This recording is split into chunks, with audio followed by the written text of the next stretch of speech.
I am here to give little information regarding the fourth unit, that is the interrupts. Interrupt is basically signal from hardware. Any I/O device which needs attention from the microprocessor sends a signal in the form of interrupt to get the attention of the microprocessor.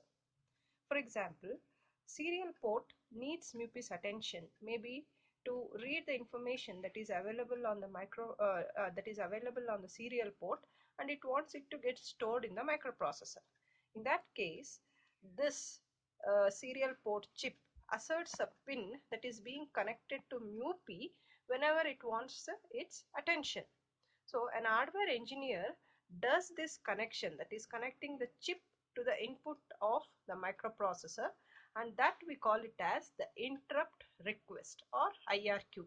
Any device which needs the processor's attention has to send a signal in the form of IRQ to the processor. Now let us look into an example that is being given in figure 4.2. In this figure, there are two devices, I/O devices, which requires MUPI's attention. This is a serial port. So this is the interrupt request which is being sent to the processor. This signal tells the microprocessor that the serial chip needs its service. Same way, it could be any other device like an network interface. This also tells the microprocessor that the network chip needs the service of the processor. So these devices which needs the processor's attention has to send information in the form of interrupt request through the dedicated pins that are being connected to it by a hardware engineer. So these are the interrupt request pins. When an interrupt request arrives, MUPI, that is the processor, detects that signal at any of the input pins that is being connected. Thereby it can know like which I/O device needs its service. At that moment, MUPI stops whatever it is doing.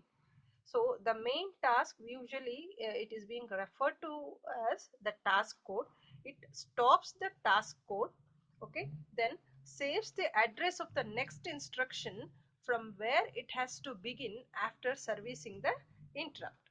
So saves the address of next instruction on the stack, and then it jumps to the interrupt routines. Interrupt routines are the solutions for the interrupt request, and that solution is what we call it as interrupt service routine. And after servicing that interrupt routine, again the processor has to come back to its main code or the task code. Say for example, a serial port, for example, serial port received a character and it wants the MUPI to read to memory whatever that character that is available in the serial port. In that case, the serial port sends the interrupt request, then interrupt service routine takes care of that request and reads the information from the serial ports and write it into the memory. Last instruction in interrupt routine is the return. Return instruction is the last word, last part in the interrupt routine, and that is being written in assembly language. After interrupt routine going through that last instruction, that is return instruction, MUPI has to continue its task code. In that case, MUPI retrieves from stack whatever the registers and the address of next instruction from which it has to continue. And one more thing is, there is no call instruction. Just the way we have to call functions in C program, for an interrupt request there is no call.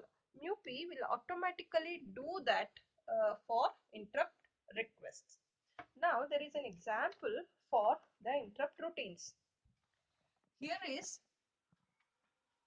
the task code. The main thing here is the temperature in centigrade has to be converted into Fahrenheit. So this part of the code is going to convert the temperatures obtained in centigrade into Fahrenheit. For that, we need a register to initially store the temperature in centigrade. Then, as we know that in order to convert centigrade to Fahrenheit, we need to multiply it by 9 by 5 and then add 32 to it. So now, initially, say for example, 15 is the value stored in I centigrade. That will be moved on to register. For any operation, the information or the data should be present in the registers. So then multiply 9 with the contents of the register, and then the obtained result has to be divided by 5. It will be again stored back to R1, then add 32. This is, and the rest of the code continues. Now this is what the routine is happening. If none of the interrupts occur in between, the task code continues sequentially one after the other. Suppose, let us assume an interrupt occurs during the course of this task code. When an interrupt occurs, it might vary the contents of the registers. And there is also one more thing, like none of the interrupts, or I can say like it's unavoidable to write an interrupt routine without using any of these registers. So these registers are used for writing the interrupt routine. When these registers are being used, and we cannot say like the same value retains after servicing the interrupt. So before going to the interrupt routine service, the contents of these registers has to be stored in the stack. So let us assume like after multiplying the contents of register R1 by, so push the contents of a register onto the stack at the beginning here. So pushing the contents onto the stack prior to the beginning of servicing the routine, push R1 and R2, and then after performing the interrupt service routine, again pop the registers that were stored on the stack in the reverse order, that is